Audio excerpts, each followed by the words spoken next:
what we're trying to do today. Now, this is clearly a moment in history because it is the first ever literary salon of the whole Kahani. I'm Mona Dash, and I'm a writer of fiction and poetry, and my most recent work was my memoir, A Roll of the Dice.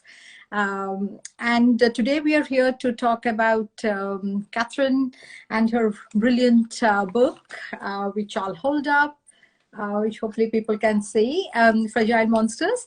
But before we turn the spotlight on Catherine, and that's where we're going to keep it for the next half hour or so. But before we do that, very quickly, a little bit about the whole Kahani and what we do. So we are essentially British South Asian Writers Collective, and was actually founded in 2011 by Reshma Ravia and Kavita Ejindal, both of whom I can see here. So hi guys. And the whole idea of the whole Kahani was to provide a creative perspective that straddles across cultures and expectations as well. And its aim is to give a kind of fresh new voice to British South Asian writing.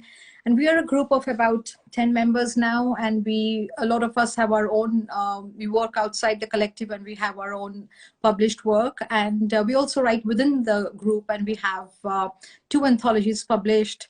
Our third one is due later in the year, and I think it will feature in one of the episodes. The whole idea of this salon is to kind of talk about our new upcoming books within the whole Kahani, and also other authors from outside the group and authors we know of or want to know. So today, well, Catherine, like myself, is also a member of the whole Kahani, and we are immensely proud of your beautiful, dazzling debut novel. So I'll quickly read your bio out and introduce you to everyone. So Catherine Menon is Australian-British, has Malaysian heritage, and lives in London. She's a university lecturer in robotics and has both a PhD in pure mathematics and an MA in creative writing. That's really impressive. And Fragile Monsters is her debut novel, but she also actually has another short story collection, which I'll also hold up, which is Subjunctive Moods. And this was, I think, published a few years ago, and again, a beautiful collection. So before we, I mean, I've actually finished reading your book just yesterday, but before we start off, do you want to tell us a little bit about Fragile Monsters in your own words? Yes, so thank you, Mona. It's lovely to be here.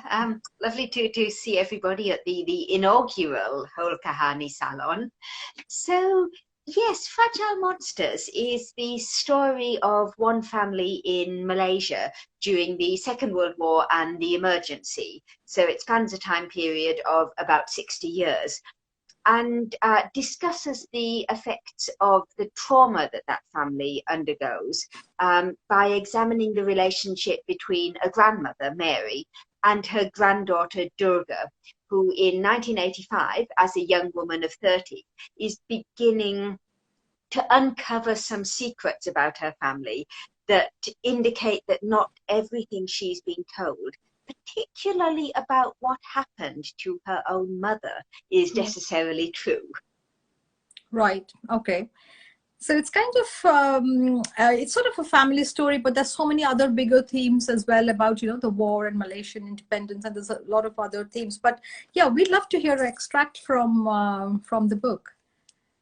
Yes, wonderful. Yeah. So I know some people here might not have had a chance to read the book yet. So what I'm going to do is read from chapter 1, which is where it starts, which is where Durga has come back from 10 years as a maths professor in Canada. She's come back for Diwali to visit her grandmother. Mm-hmm. Chapter 1, 1985. Ayo, Durga, you went to Lechmani for fireworks? Amuma glares at the bright red bag I'm lifting out of my car. The trip's only taken me an hour, but she's already moved her rattan chair to the veranda's edge to watch for me driving back into the compound yard. Her white widow's sari is immaculate and clean starched, and her skinny thighs make a shallow, mounded lap. She spends nearly all her time on the veranda now, rocking back and forwards in the sleepy heat. That was the first shock about returning to Malaysia. somewhere in the last decade, my grandmother's become old. Kill us all, she adds. These crazy ideas of yours, getting fireworks from the washerman. Or perhaps not quite that old. She likes proper fireworks, I remember. All noise and glare, with a spice of danger if you stick your nose in too far. It's raining, and my sandals slip on the limestone steps as I carry the bag up to her. Sweat trickles down under my nylon shirt. I've been back 2 months, but still can't remember how to dress for the climate here. I was going to drive to Kuala Lumpur, Amuma, I say, but Letchumani had a sign advertising fireworks, and I thought, covered market in Lippis for good fireworks only. You should know that, Durga. This mathematics rubbish you study, she mutters, not quite under her breath. All thinking, never common sense. She's fetched a plate of pandan cakes while I've been out, and she pushes them across the table towards me with a not-to-be-argued frown. I left home a decade ago, and Amuma's convinced I haven't eaten since. Granddaughters, she thinks, ought to stay where they've been put. Too late to change the fireworks now also. She looks up at the evening sky. I can manage.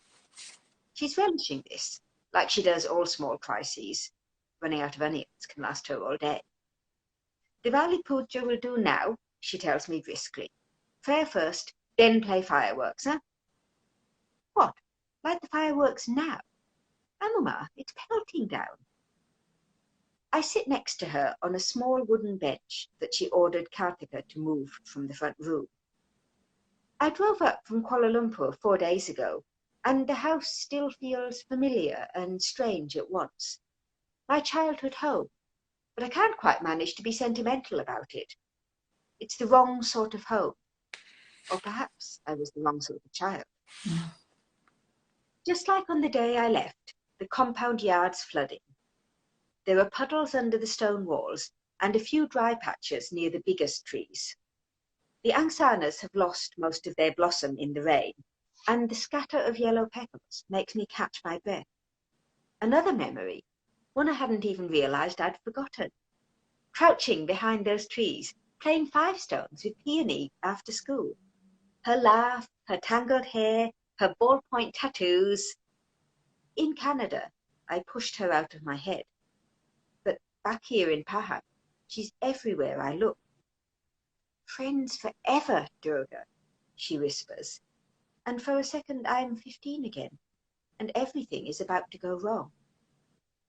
I take a deep breath, clenching my fists. Of all people, I should know Peony's gone. Dead and gone, drowned in the banyan swamp 15 years ago, and nothing to be done about it. She's a null object. She's a zero module. She's the limit of an empty diagram. I unclench my hands and look deliberately over to the angsanas again. They've grown since those days, and there's nothing behind their trunks except a sodden crate of banana leaves for the dining table tonight. I'd forgotten this about Pahang, the way the rain gets under your clothes and under your skin. Mm-hmm. That was beautiful, yeah. And I think I really love the, obviously it's so evocative of Malaysia, which is so different from where she comes from, which was Canada.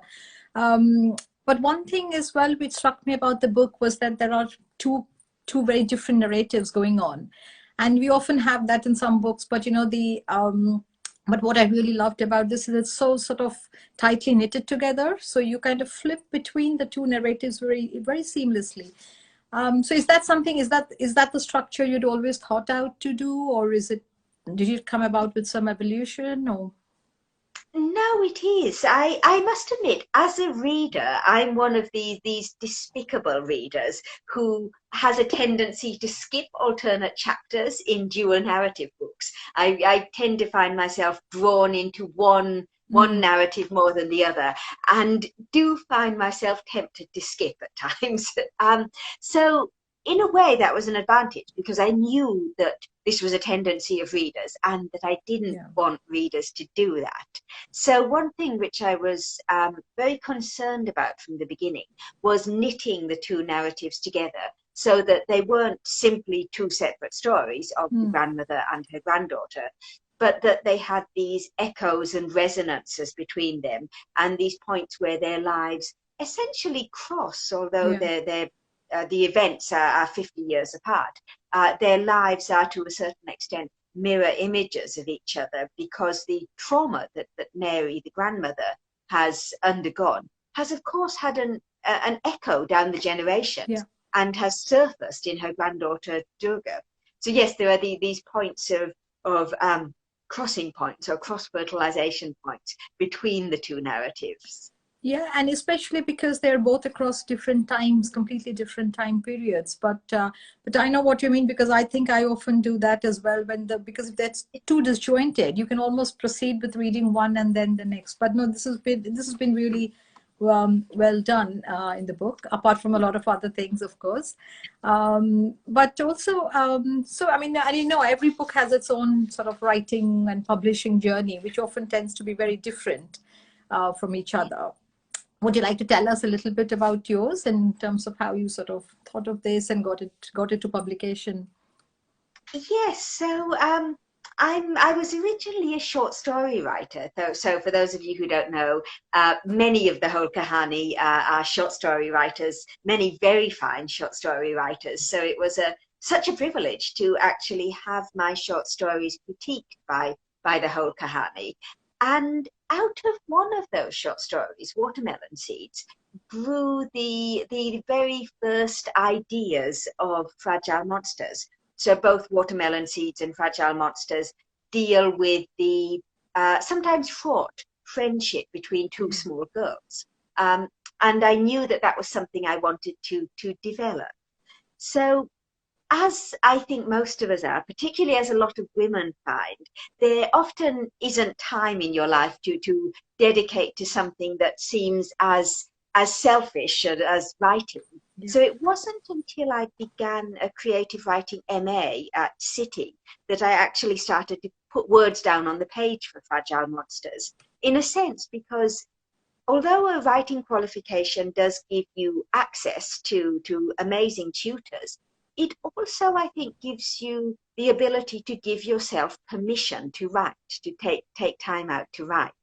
And I was incredibly fortunate that as I was finishing the first draft, it got picked up by my dream agent, who was then able to do a lot of revision and editing and really chip away all the bits with me that weren't the book, which then she sent out to Penguin and did the magic behind the scenes that, of course, is completely a blank, closed book to us on the writing side, isn't it?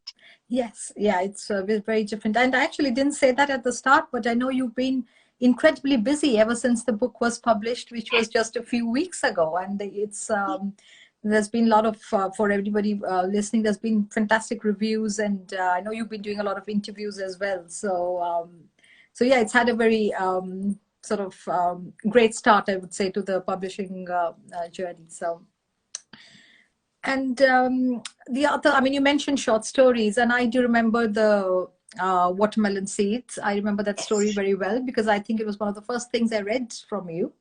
And you remember Peony and that the sort of start of the story. And you've, of course, got a lot of award-winning short stories, and you've written this novel, and I think you're writing another ones. But which do you prefer? Which is your sort of go-to form?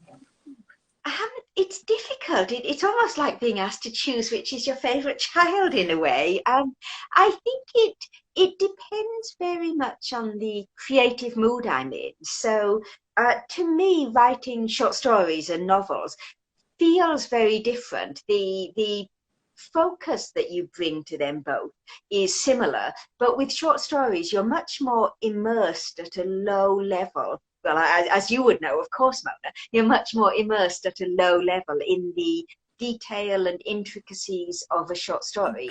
It is on a I don't want to say a smaller scale, because of course the events and the meanings of a short story are very big within that story.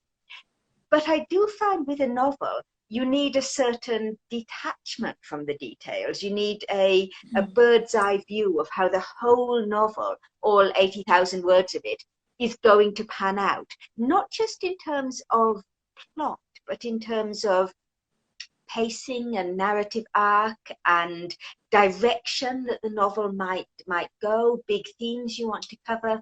So you can't actually afford to get down on your hands and knees and get your fingers dirty, metaphorically, quite so much as you can with a short story. At least that's my experience of them. They're such different forms. Very different forms, yeah.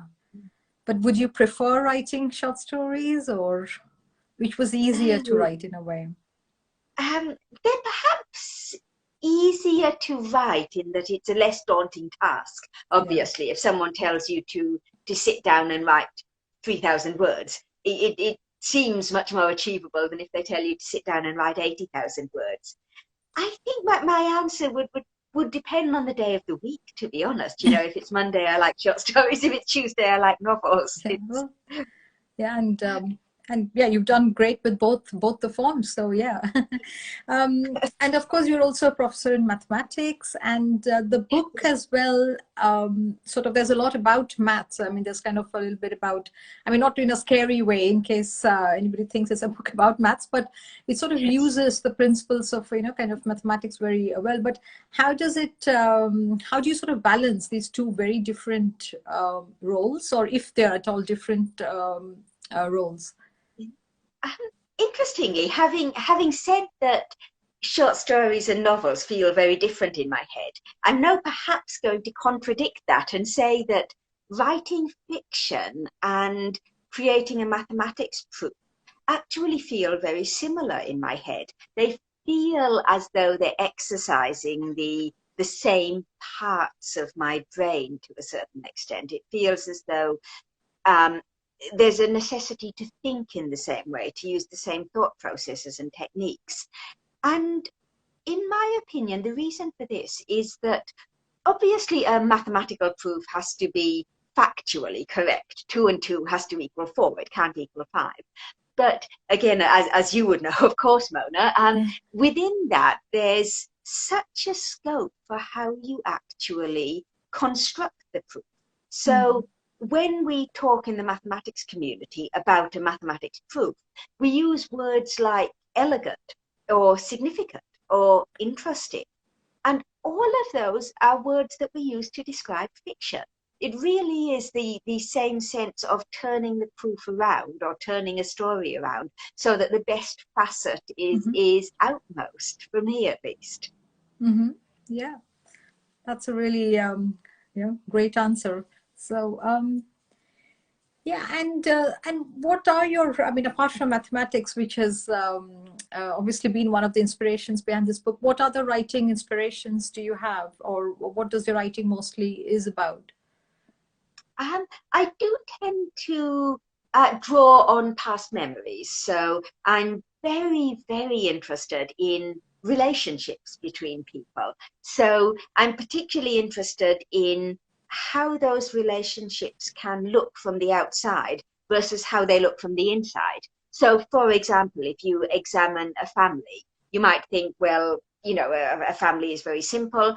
How they are on the outside is how they are on the inside. But obviously, as Tolstoy tells us, unhappy families can be unhappy in their own unique ways. So what I strive to do with my writing, and where the themes of the writing lie, are in these interconnections. So I tend not to enjoy writing big historical events. So the type of things you might find in a textbook, you know, for example, with Fragile Monsters, if you look at that time period in a textbook, you see a lot of information about international treaties and movements of soldiers and great big momentous things happening on a global scale. But if you actually talk to someone who lived through the time, they don't mention, you know, the treaty that was held in Europe or anything like that. They talk about their own experience about bringing up their child under occupation, about going to school in a foreign language, about trying to make sure they had enough food for their family. Mm-hmm. They speak of these things that never make it into history books, but Yeah. which are absolutely huge to them. So for me in my writing, that's what I like to explore, these tiny, small scale, almost mundane items that make up our daily lives. Yeah. Yeah, and I think that's what makes a difference. And you know what? I didn't know. I mean, when I read the book, I actually didn't know much about that period of history. But again, it was all sort of weaved in really in a very sort of interesting way. Um, so yeah, I mean, and do you have any tips for the audience, for any writing tips which you would like to share with us? I think perhaps I find some time that is wholly your own. So I know some writers say that they can manage to write, on the tube or on their commute back in the days when we all did commute, Yes. or while they're waiting to pick their child up from school. And if you can do that, that's fantastic. But I think what a lot of people would benefit from is not just a room of their own, but a special time that's carved out when you know that you're not going to be called upon by anyone else. So for me, I like to get up at 4:30 or 5 in the morning, solely because nobody is going to email you at that time. Your boss of your day job is absolutely not going to be sending you an email at 5 in the morning asking you for a meeting. So that time is a time when you can access your writing before it's become muddied by other people's language, I find. And of course, your particular time may be at night. It may be midnight, or it may be 1 a.m., or it might even be your lunch break. But find a time that's particularly yours, and guard that time with your life. Yeah. That sounds, yeah, that's pretty sensible. And yeah, it's really inspiring that you wake up that early and, give, give it your time. Um, and are there any writing myths that you'd like to debunk for us? Because there's so much especially if one is not writing, there's so much you sort of hear about. And so, yeah, which is the top two or one? I think for me, the top writing myth that I would like to debunk is this idea that you have to write every day. So I know a lot of people who are just beginning in writing who have got put off by that, who think, well, I don't know if I enjoy writing. I don't know if I can carve out that time every day. Maybe I shouldn't bother. And it strikes me that perhaps that saying, write every day, was perhaps said by someone, probably a man, who didn't have a day job, who might have had a wife to look after the cooking, the cleaning, sorting the children out. Because, of course, all of these things are incredibly present in our lives. They come together and they're what give us some of our creative inspiration.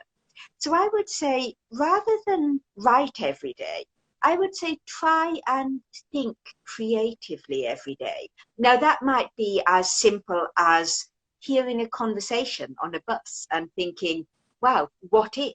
What if I meld that into a story? Or it might be something as simple as noticing someone that you're in a conference room with and thinking, what sort of character would they make in a story? Or alternatively, you might find while you're cooking dinner that you're untangling a particularly knotty plot point.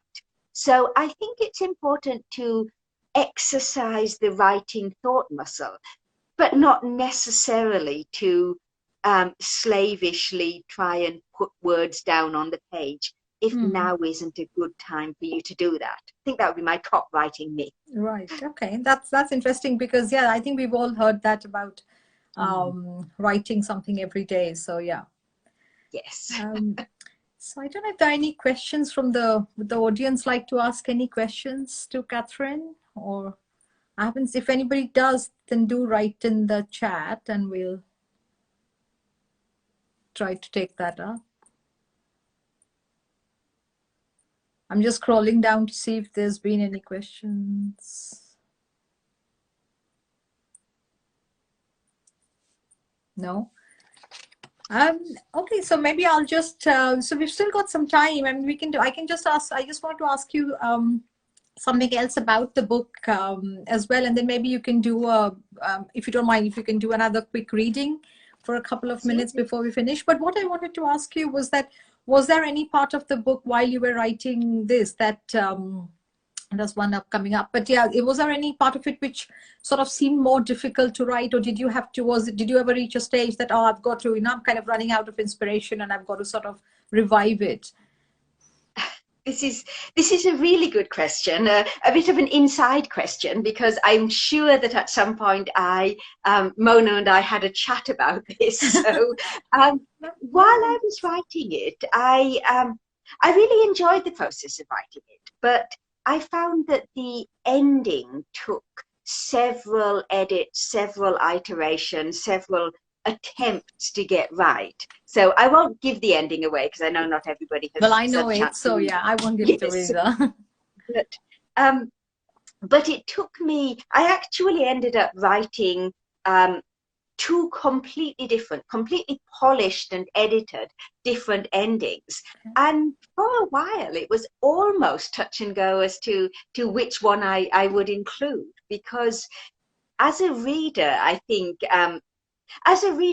you know when an ending is what is right for you. Yeah. But as a writer, you're often a little bit too close to it. And Mhm. there was very much a sense of, I've brought it this far, and I'm almost slightly nervous about finishing it off, like a Yeah. gymnast's dismount, that, this is a place where you could fall.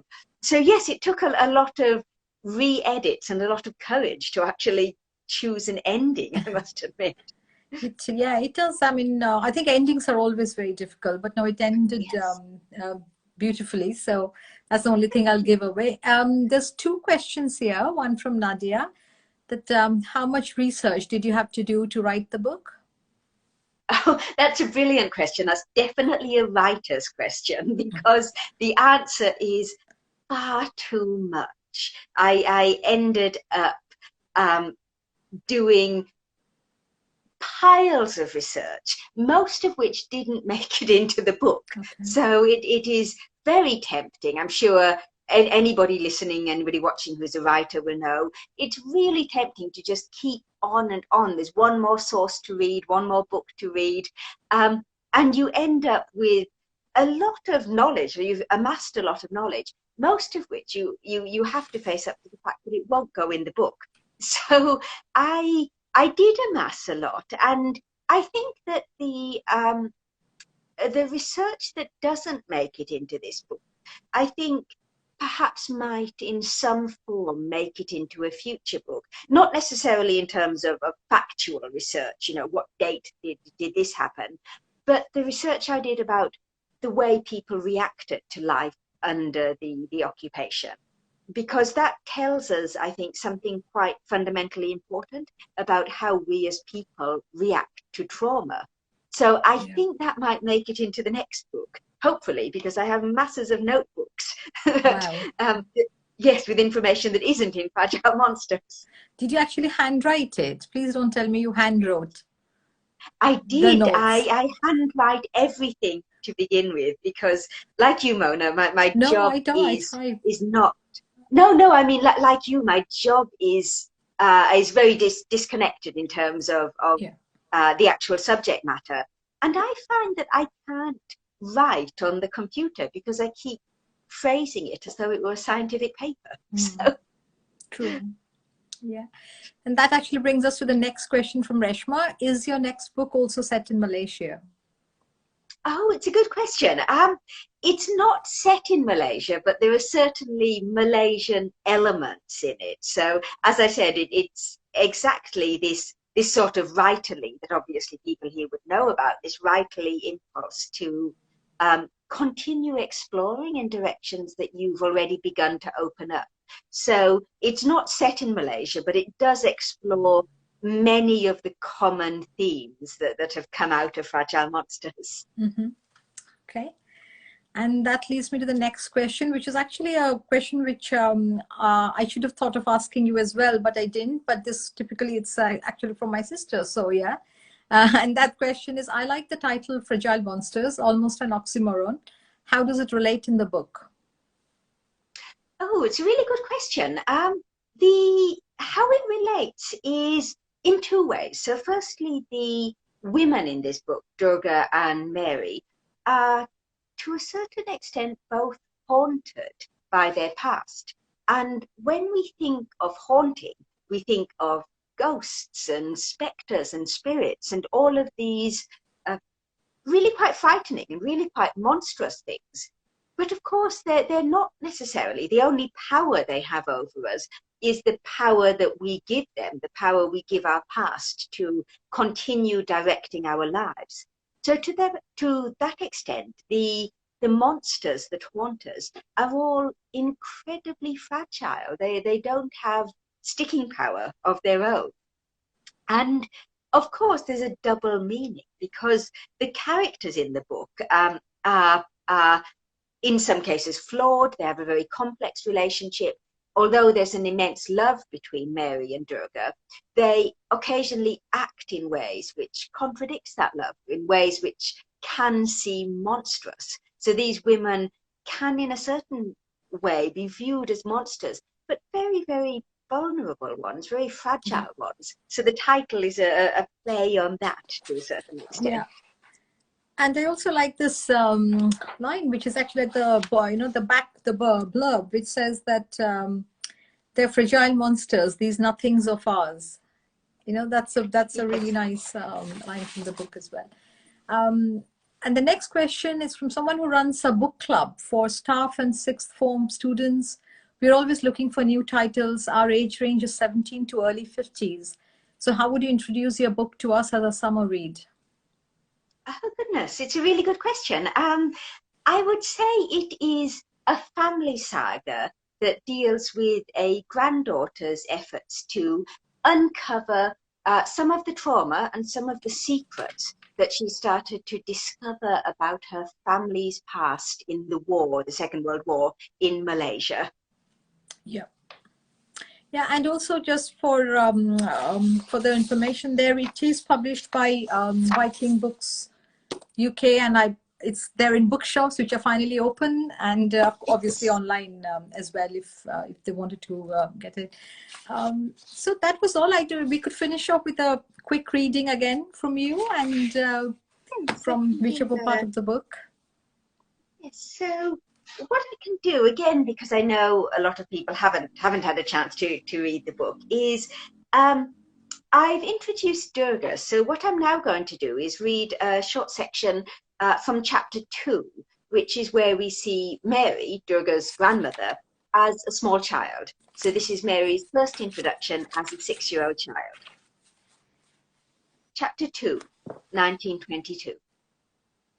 Mary, miss, you have to be nice. Mary looks up from the full stretch of her 6-year-old height to consider this. She's not so different, even now, from the grandmother she'll grow up to be. She's snappish, small, with fierce knees and uncompromising elbows, a little bit more trouble than anyone wants to take on. No, she says, having given her Amma's plea all the consideration she thinks it deserves. Her hair is in 2 satiny plaits, her fists are on her hips, and she's standing over her new baby brother. It's my house, she tells Anil, stamping a tiny foot. You don't even live here. You don't even have a bedroom. It's just the old rattan patch. Mary, miss? Asim, her Amma gasps. Technically, Mary's right. Her father, Stephen, flung some floorboards on the termite nests when he found his wife was pregnant again, nailed up a wall or two, slapped a roof on the whole thing, and called it a day, and a nursery. But it's the way Mary stays it that sticks in Asim's throat. Asim's a black and white Amma, white blouse, black trousers, that's all she ever wears, from mainland China. She's left her own baby brothers behind, and she misses her family dreadfully. She's used to sons being treated like little gods, and Mary's cavalier attitude shocks her. The jungle spirits brought him, Mary, miss, she says. Fairy tales like this are supposed to be appropriate for girls of Mary's age. Truth without the bones in, as the Bromos say. Well, I don't want him, and if he doesn't stop crying, I'll drown him in the banyan swamp. Mary glares at baby Aniel, who screws his face up in a terrified howl. Mary, miss. Asim's hand flies to her mouth, and she glances around, worried that Mary will bring vengeful spirits flying in through the windows. Stephen's built this house like an Indian bungalow to make his wife feel at home, and all the doors and windows lie in straight lines. Once a spirit gets into a house like this, Asim knows it's going to be hard to get it out. The jungle spirits won't like that. Asim tries to reason with Mary. They'll cry too. Well then, I'll drown the bloody spirits, Mary snaps, and her mother, Radhika, walks in just in time to hear her. If Radhika had taken more time to reflect, she probably wouldn't have boxed Asim's ears for encouraging that sort of language. And if she hadn't slapped Asim, then the Amma might have stayed and taught young Mary a thing or two. She might even have spotted what was wrong with Anil before it was all too late. But Radhika's not a woman who thinks ahead, and so she slaps Asim, and Mary, for good measure, packs one off to the servants' room and the other off to bed, then sits down to cry.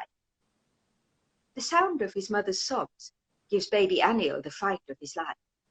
Shock fills his gummy mouth, and he gasps, gulps, swallows his own howl once and for all. For good, as it turns out. It was really great. Thank you, Catherine. So I think unless anybody else had more questions, we'll sort of thank you all for joining. It was and thank you, Catherine, because I know you've been really busy the last few weeks ever since Fragile Monsters been published. And also, as I mentioned, this is going to be a series. So the next one is kind of in 4 weeks in May, and we'll be talking to Lynn Michelle about her new book, which is Rosa Branson biography. So that's all for us now, and thank you, everyone. Thank you, Catherine. Yes, thank you, Mona. Thank you, everyone, and I'm very much looking forward to the next session. That's great, yeah, and we'll hopefully see everybody soon. Thank you. Thank you. Bye, everyone. Bye.